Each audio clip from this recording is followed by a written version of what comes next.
Welcome back to another episode of the Bold Artist Podcast. Do you ever feel like you are in your studio wasting time and time is just flying away on you and you're not being very productive? Well, today I'm here with my co-host Charla Maarschalk, who's the founder of Bold School, an online space to learn bold color painting.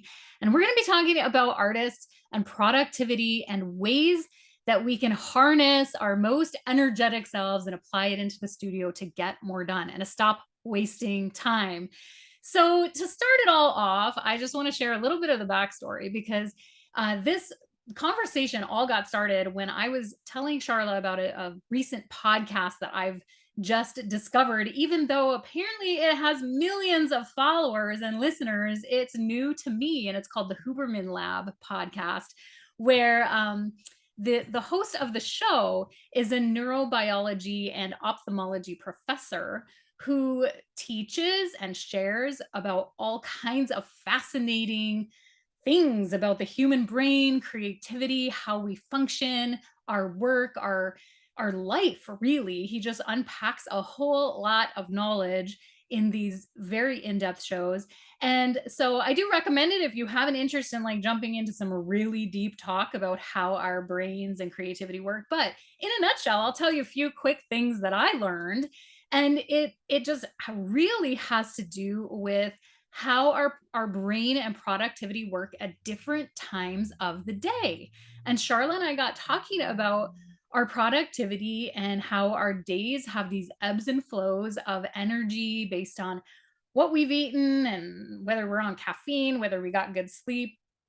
And we began to talk about deep work versus shallow work. Now, hang tight with me because even though I've kind of unloaded just a whole bunch on you, I think you're really going to enjoy today's show because I think it's going to help explain to you why sometimes we're not productive at all. We really drag ourselves through the day and through work as an artist. And then other times we're just so full of steam and energy. And so let's start off, Charla, by I'd love for you to share with our listeners what you were telling me about deep work versus shallow work and what that even means to you as an artist. Yeah, I think it's like starting off thinking about when I was young, when I was like in university or even in high school, and I would do art, I would make art, and I could like concentrate for hours. I could stay up late at night and work if I wanted to. When I was young, like well into my 30s, I called myself a night owl. I loved staying up late. And when my kids were little, they'd go to bed and I was a photographer at the time, and I would go onto my computer and I would learn. I remember learning, wanting to get deeper into learning how to use Photoshop because I knew how to use Photoshop really well, but I just wanted to be better at editing. And I remember learning how to use Photoshop until 12, 1, 2 o'clock at night, getting up the next day and taking care of my kids. And I loved it. I was thriving, in that time, but I can't do it anymore. I've been a night owl my whole life. And now I'm thinking in the last few years, I'm like, why has that changed? What has changed? And how do I can't work at midnight anymore. So when do I work? I don't know when to work. And so I started learning about productivity and how to make productivity happen, because I'm no longer productive at midnight. I am not I'm sleeping. And the night owl identity that I once had is not there anymore, nor am I an early bird. So I don't know what I am now. I'm actually turning into an early bird. You're but a I'm 3 o'clock PM, 3 to 3:30 PM. Yeah, that's what I got right there, a half hour, 20 minutes. But I started learning, like when you're young, you can do anything, but you also have way less responsibilities. So when you're 18, it doesn't count. And even when you have little babies, it doesn't count because life is just not like that for very long. Mm-hmm. So how do you figure out how to do your best work? Like life is busy, Yeah. you're serious, you got a lot going on, you're an artist and you're taking that seriously. So you're also running a business. How do you figure out when you do your best work? Well, I still hear even artists who are in the middle of their lives saying things like, well, I go in my studio and I can't leave till that painting is finished. Mm-hmm. And I'm like, you can't do that. You're like 40, 50, 60. You're not going to have 12 straight hours of productive, deep work. And what I mean by that is good work. You know, like you are maybe not in flow, because it can mean you're learning, you're producing, or you're doing something that's very productive. It doesn't have to be, well, it can be a million different things, but in an artist's life, let's talk about making the art, like sitting at your easel and painting a real painting that maybe is going to be in a show. You can only do your best work at certain times of the day, of the week. And for everybody, it's a little bit different. And I think that there's also an ebb and a flow throughout your week and throughout the month, throughout the year, even depending on, you know, in Canada, in the summer, we have long days. So I can do deep work longer in the day because the sun is still really high. But in midwinter, the sun's gone by 3-4 o'clock, and all of a sudden you start getting tired, you know, like, so there's ebbs and flows in when deep work comes. But it's important to recognize that it's a very rare situation where you can go a full 12 hours straight and be super productive. Right. So we want to think about the difference. It's not that you can't work for 12 hours, but recognizing when the deep work happens. And for me, deep work would be creating art, or because I run an online art school, it would be creating an art class or editing an art class. Shallow work could be checking emails, just like cleaning out my inbox, or maybe updating social media where I don't have to do a whole lot of writing, or I don't know, I'm not really thinking of any off the top of my brain, but we don't do shallow work, Charla. I don't know if we do shallow work. Just kidding. As an artist, it could be like tidying your studio, right? Like maybe your studio just needs to be cleaned up. That's work that you can do when your brain is fried. You can't think anymore. You just need to, like, actually, it will help purge your mind and purge your thoughts to clean your studio. So knowing when to clean your studio, not to procrastinate from your deep work and do your studio, but clean your studio on a day when you really need to be moving, when you don't want to engage your brain, or you want to listen to a podcast and clean your studio. You know, that would be more of a shallow work. And I'm not getting technical into these descriptions. Right. And I think, you know, hopping over to the Huberman Lab and having to listen to technical. the neuroscience specialist describe it all, will really shed some light on that. But from a consumer, you know, consuming that content and digesting it in my own life, I found it to be really helpful. And one of the things that I noticed that I heard on the Huberman Lab had to do with the timing of the day, as I mentioned, of the timing of the day, of your meals, your nutrition, your sleep, your caffeine intake, and beginning to recognize your times of optimal energy. And I've always called those, I made up my own kind of saying, and I would call it my prime mind time. I'd say, don't talk to me, kids. I'm in my prime mind time. Like, my mind's alive right now, and I got to apply it to all my important mind work, you know, where, people have said to me throughout my life, Mary Janelle, you're so productive. And I tend to live just this energetic, productive life in all that I do, my work and my play, really. And they'll say, well, like, how do you do it? One lady told me that she thinks that I must like have a caffeine like IV drip. She's like, do you like just drip caffeine into you? And no, not really. I actually kind of time out my caffeine to work for me. And I realized like that I have recognized patterns of energy. And I've also recognized certain days I'm just not going to be productive. So I be productive with those things that you said. Like, I'll just kind of mindlessly clean the kitchen and do the things that don't require so much creative input. And I do those on a day that I feel like that's what I need to do. But when I wake up in the morning and I know, okay, we've engaged in that productive, or like we're engaging in that energy, and I push through, I will just feel the rhythm of the productivity, and I chart it. So that's another, I guess, suggestion that you and I were talking about, of just like putting out there to the artists that are listening, like, take some time to mindfully look at the patterns of your day and your week. And do you recognize a window every day that your life around you, like your environment, would be conducive to studio time, And I'm talking perhaps to those who aren't in your studio from 9 to 5 as a full-time job, but those who are more hobbying, learning, trying to find the time, trying to be productive, looking for to clear the space in their life. Look for that pattern of that time every day or every week that would fit, but also that suits your energy and your ability to go into deep, meaningful work when you're in that space, like that time space. Yeah, I think it's important to be really when you're charting your time, because this is really the only way you're going to figure it out. Because I actually don't think it's as simple as saying I'm a night owl or I'm an early bird. I think we need to be really honest in charting your time for a whole week, even like do it for a month. You can Mhm. start making changes within that month, but do it for a long period of time and start to see the differences so that you can find, like when your creative time is, when do you really like to create? Because it could be an odd time. It could be from like 11 o'clock in the morning to 3 o'clock in the afternoon, which is in the middle of the day.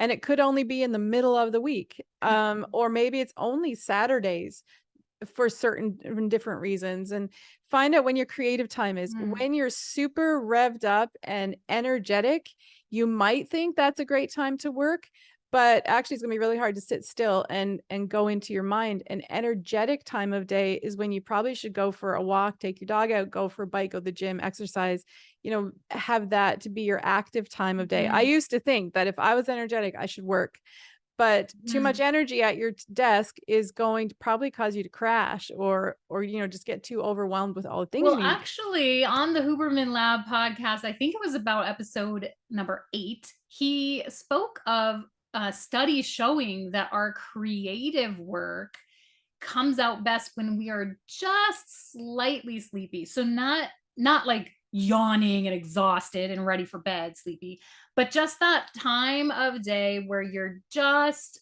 a little bit coming down from the energy. And he said Yeah. what happens, and I'm not sure if I'm relaying this correctly, but our brains are just beginning to slow down, that when we go into flow and we go into the deep work, we're not so distracted and bouncing all over the place, but we can go into like just sink into it better.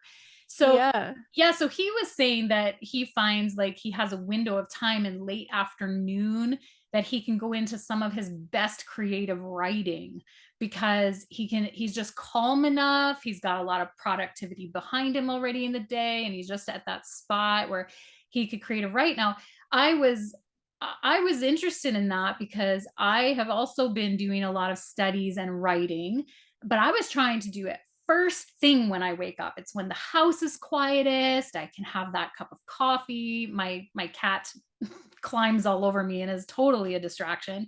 But I find that sometimes what is my obstacle is that I'm thinking too much of the day ahead of me already. I'm already looking ahead thinking, oh right, that has to go on my to-do list and I have to remember that, and don't forget to pack that. This morning, because we have a podcast day, I had this little alert come up: pack your batteries, because I needed to change batteries in different, devices around here. And so I couldn't do the creative work I wanted to because I was Hmm. distracted by the day ahead. So in learning that, um, I have been considering attempting to set a writing window and that kind of work to try it later in the day when my day is already wrapping up and less is on my mind, and I'll see how that goes. And so that's an example of writing. But for Hmm. those who are looking to paint, if you look to see where your mind is and your energy levels are and try to match it so that you can have the most productive time. And I'll tell you this, I've learned that if I hit it right, kind of like striking gold, if I hit it right with my plan for creativity, like the hour in which I turn off the phone and shut off the distractions and I'm fully engaged, I can get way more done in that hour than I can in 5 hours of trying Yeah, the and that's wrong deep state. work, Yeah, right? there Like you that's go. where the That's word deep of work. deep work comes from. Because when you hit it right, when you hit your energy, you get a deep workout. When you Yeah. hit your creative space, you get deep creative work. And when you hit your productive, like administrative time, you can Yeah. just like really get through a lot. Kind of like the other day, we were on here having a meeting, right? And I had to run out because somebody came to the house, and you when I came back, you were like, you know what I just did in those 15 minutes you were gone, because it was an unexpected work Tell them what I did, moment. Charla. Charla left the meeting. What did I do during that time? You ticked off your whole to-do list in 15 minutes that I was talking to somebody at my front door. I actually went to the store. Yeah. I have a store around the corner, and I'm like, she's disappeared and I can hear them talking. They're going to be a while. And I actually like locked up the studio and ran to the store and bought a case of whatever I was getting and came back. And I was sitting here when you got back. I'm like, I went to the store. I just ticked off my whole This is why I'm productive. Yeah. But it was a good example of your energy and the time just like they met up in the perfect scenario where you were able to do it. But I bet in another situation, those things I'd be like, would have been able to like get them done. Put my feet on the desk and wait for Charla to get back. Yeah. But you had actually formulated a really helpful list. I know that when I read the list, I was like, ooh, I need this like a copy in my office and a copy on the fridge. But you actually made a really practical list, Charla, of how to manage your schedule and your time in some really easy steps. Because, you know, as artists, we're often business owners. A lot of us listening are moms. We have really busy lives. We run out of this inspiration, and we're trying to manage it all. And then here's Charla and Mary Janelle saying, pay attention to your productivity. And you're like, I can't pay attention. I can't even think about that. Yeah. But can you just share with us the list that you have that there must be something kind of on it like, it's more like a reminder list than practical steps to take. But I think it's kind of like on that list I have, it's kind of like a reminder to me. This stop listening to the myth that says that inspiration is you have to create art when inspiration hits. And I have a YouTube video about this where I say, stop letting inspiration run your life, because we can't just stop when inspiration hits, when an idea hits our head and run with it. We have to learn how to harness that idea, how to let it percolate, how to think it out, how to know if that idea is worth pursuing or not. And then pursue that idea in our most creative time or productive time or whatever that idea is. You know, to stop letting inspiration run your life. Most of the time when inspiration strikes, you can't get in the studio. And then when you get in the studio, it's not going to hit for 12 hours straight so you can finish painting, you know, like, so that it's just a myth all around. I don't think it really works at all. Now, sometimes inspiration strikes, everything meets up at the right time in your life or in your day, and you can make that work. But that's why I think we love those moments. It's almost like when you enter into flow, you love that moment, but you have to know how you got there. And that's a process of understanding. And I think the way to get it, like we already said, is to chart out your week, to chart out your month, to look for the patterns in your day and the consistent times of day where you are focused and you are able to work, or the consistent times of day where you're energetic, consistent times of your week. Think about if you're revved up and you're energetic, then that should maybe be your time to exercise. It could change within the week.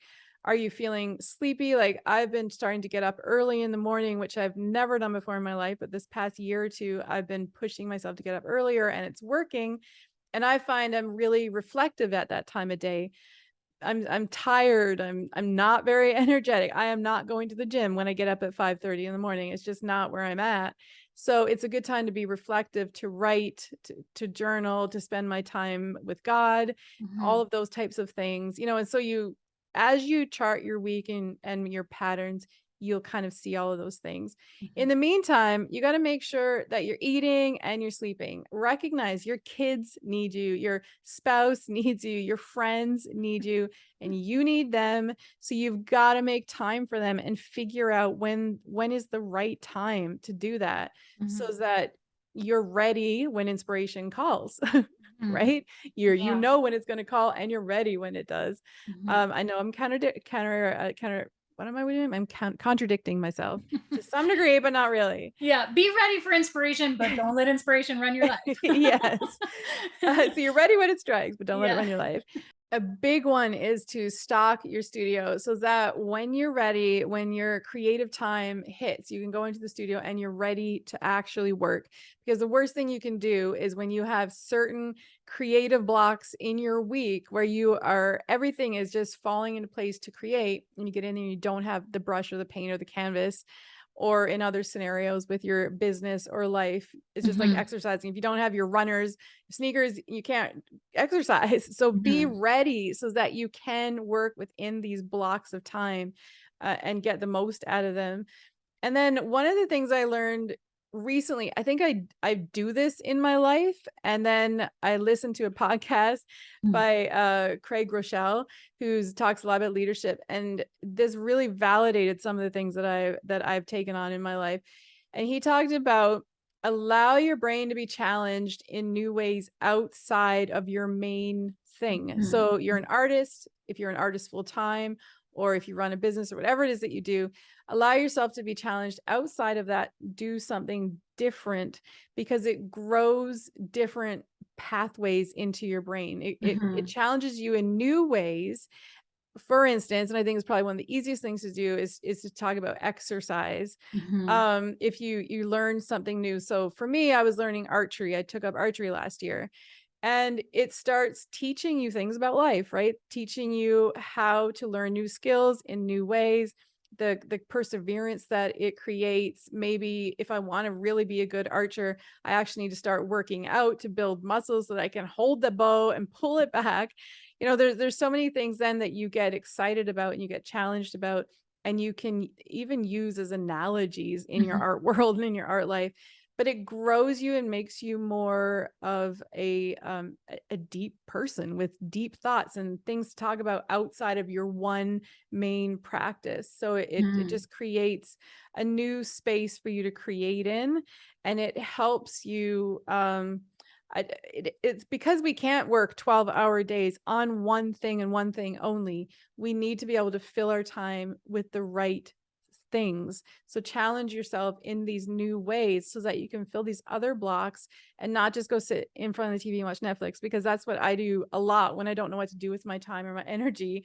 It's nighttime and I'm like, I don't know what to do. It's dark. It's after dinner. I'm tired. I'm just going to watch Netflix.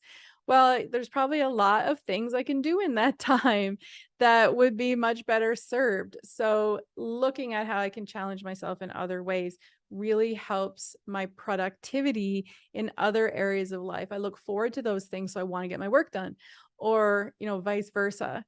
So I think those are things that it's like my list that I remind myself of, so that I can keep my schedule, like not schedule, I hate that word, but and I know some people don't like routines, but I do kind of like the idea of routine. I get excited about routine. Yeah, me too. And so I want to keep a routine.